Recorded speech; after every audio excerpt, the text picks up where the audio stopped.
ओम तत्सत। ओम श्री परमात्मने नमः। ओम श्री गुरुवे नमः। राजा शिखीध्वज द्वारा कुंभ की प्रशंसा।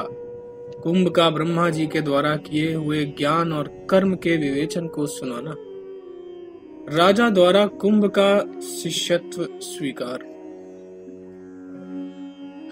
राजा शिखीध्वज ने कहा, देव कुमार, मैं तो ऐसा समझता हूँ कि जैसे आंधी मेघों को उड़ाकर पर्वत पर पहुंचा देती है, उसी प्रकार मेरी संचित पुण्य राशि ने अप्रकट रूप से फल दानोन्मुख होकर आपको यहाँ भेजा है।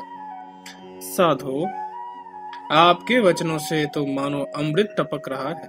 अतः आपके साथ आज जो मेरा समागम हो गया, इससे अब मैं धर्मात्माओं की गणना में सर्वप्रथम गिना जाऊंगा।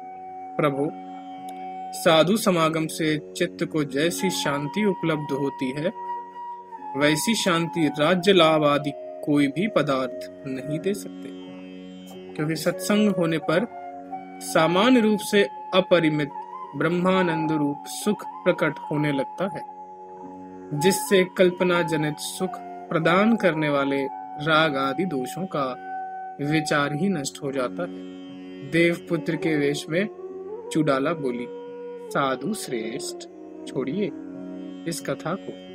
मैंने तो आपके प्रश्नानुसार अपना सारा वृत्तांत आपको बता दिया। अब आप मुझे अपना परिचय दीजिए। आप कौन हैं? इस पर्वत पर क्या कर रहे हैं? आपको अरण्यवास करते कितना समय बीत गया और इससे आप अब कौन सा कार्य सिद्ध करना चाहते हैं? यह सब बताइए। शिखीध्वज ने कहा, भगवान, आप तो स्वयं ही देव कुमार हैं, अतः लोक वृत्तांत और परमार्थ वृत्तांत के पूर्ण ज्ञाता। मेरे विषय में भी आप सब कुछ यथार्थ रूप से जानते हैं। फिर इसके अतिरिक्त मैं और क्या कहूँ? आर्य, यद्यपि आप मुझे जानते हैं, फिर भी मैं आपसे अपना परिचय संक्षेप में दे रहा हूँ। सुनिए। मैं शिखीध्वज नाम का राजा हूँ और अपने राज्य का परित्याग करके यहाँ चला आया। मैं संसार भय से भीत हो गया हूँ, अतः इस वन में निवास करता हूँ। तत्वज्ञ, मुझे सबसे बड़ा भय तो इस बात का है कि कहीं संसार में मेरा पुनर्जन्म न हो जाए।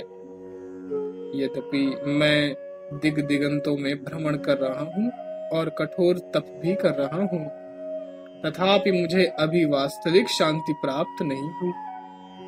शास्त्रोक्त प्रक्रिया का समुचित रूप से संपादन करने पर भी मुझे दुख पर दुख ही मिलते जा रहे हैं और मेरे लिए अमृत भी विषवत हो गया। भगवान, इसका क्या कारण है? देवपुत्र के रूप में चुड़ाला बोली, साधो, पहले किसी समय मैंने अपने पितामह ब्रह्मा जी से ऐसा प्रश्न किया था। प्रभु, ज्ञान और कर्म इन दोनों में जो एकमात्र श्रेयस्कर हो, उसे मुझे बताने की कृपा कीजिए। तब ब्रह्मा जी ने कहा, बेटा, ज्ञान और कर्म में ज्ञान ही परम श्रेयस्कर है, क्योंकि उससे भली भांति कैवल्य स्वरूप परमात्मा का साक्षात अनुभव हो जाता है। परंतु पुत्र, जिन्हें ज्ञान दृष्टि की प्राप्ति नहीं हुई, उनके लिए कर्म ही सबसे बढ़कर है, क्योंकि जिसके पास रेशमी साल नहीं, वह क्या साधारण कंबल को भी छोड़ देता है। अज्ञानी के सभी कर्म सफल हैं, अर्थात जन्म मरण रूप फल प्रदान करते हैं, क्योंकि कर्मों की सफलता में प्रयोजक वासनाएं उसमें बनी हुई हैं। परंतु जो ज्ञान संपन्न है, उसके सभी कर्म निष्फल हैं, अर्थात वे जन्म मरण रूप फल नहीं देते, क्योंकि उसकी सारी वासनाएं नष्ट हो चुकी हैं। जैसे ऋतु परिवर्तन के समय पहली ऋतु के गुणों का आगामी ऋतु में विनाश हो जाता है, उसी तरह वासना का क्षय हो जाने पर कर्म फल भी नष्ट हो जाता है। वत्स, वास्तव में वासना कार्य वस्तु है ही नहीं, किंतु जैसे मरुस्थल में असत्य रूप से जल प्रतीत होता है, उसी प्रकार वह मूर्खता के कारण अज्ञानी में अहंकार आदि का रूप धारण करके असत्य रूप से प्रकट होती है। परंतु सर्वम ब्रह्म, सब कुछ ब्रह्म ही है, ऐसी भावना करने से जिसके अज्ञान का नाश हो गया है, उसके मन में वासना उत्पन्न ही नहीं होती। ठीक उसी तरह जैसे बुद्धिमान पुरुष को मरुस्थल में जल की भ्रांति नहीं होती, अपने भीतर से वासना मात्र का पूर्णतया परित्याग कर देने से जीव जरा मरण रहित एवं पुनर्जन्म शून्य परम पद को प्राप्त हो जाता है। देव पुत्र के रूप में चुड़ाला कहती हैं, राजर्षे, इस प्रकार जब वे ब्रह्मा आदि महापुरुष भी ज्ञान को ही परमोत्कृष्ट श्रेय बतलाते हैं, तब आप उस ज्ञान से रहित क्यों हैं? भूपाल, इधर कमंडल है, इधर दंड काष्ठ है, इधर कुश की चटाई, ऐसे अनर्थों से परिपूर्ण इस संसार में क्यों सुख मान रहे हैं? राजन, मैं कौन हूँ? यह जगत कैसे उत्पन्न हुआ है और किस उपाय से इसकी शांति होगी?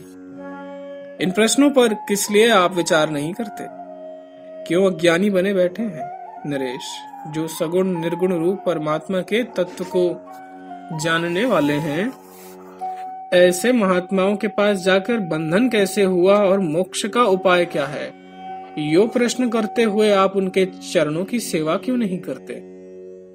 यहाँ पर्वत की कंदरा में बैठे इस कठोर तपस्या में आप अपना जीवन क्यों बिता रहे हैं? जिस युक्ति से संसार बंधन से मुक्ति मिलती है, वह तो समतापूर्ण दृष्टि वाले महात्माओं के पास जाकर उनसे पूछने से, उनकी सेवा से तथा उनके समागम से ही उपलब्ध होती है। श्री वशिष्ठ जी कहते हैं, रघुनंदन, उस देव रूपिणी कांता चुड़ाला ने जब इस प्रकार ज्ञान उपदेश किया, तब राजा शिखीध्वज की आंखों से अश्रुधारा बहने लगी और वे इस प्रकार बोले। शिखीध्वज ने कहा, देव कुमार, बहुत काल के पश्चात आज आपने मुझे प्रबुद्ध कर दिया।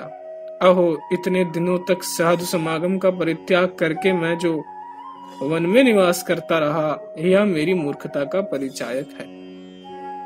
आप जो स्वयं ही यहाँ पधार कर मुझे ज्ञानोपदेश कर रहे हैं, इससे तो मैं समझता हूँ कि निश्चय ही मेरे संपूर्ण पापों का विनाश हो गया। सुमुख, अब आप ही मेरे गुरु हैं, आप ही मेरे पिता हैं और आप ही मेरे मित्र हैं। मैं आपका शिष्य हूँ और आपके चरणों में नतमस्तक हूँ। मुझ पर कृपा कीजिए। भगवान, जिसे आप सर्वोत्तम समझते हो और जिसे जान लेने पर फिर शोक नहीं करना पड़ता, तथा जिसको प्राप्त करके मैं मुक्त हो जाऊंगा, उस परब्रह्म तत्व का मुझे शीघ्र ही उपदेश दीजिए। देव पुत्र के रूप में चुड़ाला बोली, राजर्षे, यदि आप मेरे वचनों को उपादेय मानते हो, अर्थात उन्हें सुनने की श्रद्धा रखते हो, तब तो मैं अपनी जानकारी के अनुसार उस ब्रह्मा का उपदेश करूंगा, अन्यथा कुछ भी नहीं कहूंगा। क्योंकि अश्रद्धालु के सामने कुछ कहना निरर्थक है।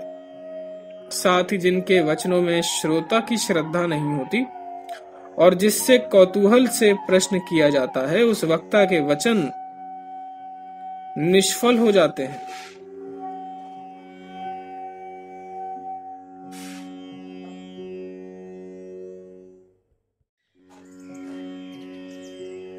शिखीध्वज ने कहा, गुरुदेव, मैं आपसे यह सत्य प्रतिज्ञा करता हूँ कि आप जो कुछ उपदेश देंगे, मैं उसे वेद के विधि वाक्य की भांति निश्चय ही तुरंत ग्रहण कर लूंगा।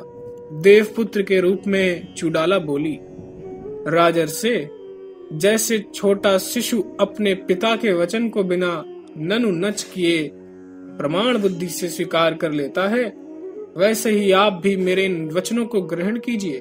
राजन, सुनिए, मैं एक ऐसे मनोहर कथानक का वर्णन करूंगा जो आपके चरित्र के सदृश हैं। वह चिरकाल के पश्चात उन्नति को प्राप्त होती हुई मंदमतियों की बुद्धि को उद्बुद्ध करने वाला है तथा उत्कृष्ट बुद्धि वालों को शीघ्र ही भव भय से उद्धार करने वाला है।